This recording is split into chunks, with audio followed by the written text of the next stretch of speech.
আমার কোরাপুটর দেওমালি বাবু কেড়ে বিখ্যাত তার নাম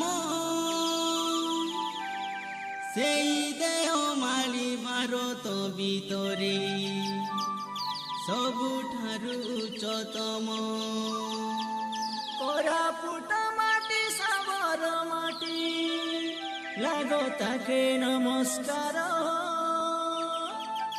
সোনা রূপা হীরা নদী ঝরণা মেলা আছে ভরপুর।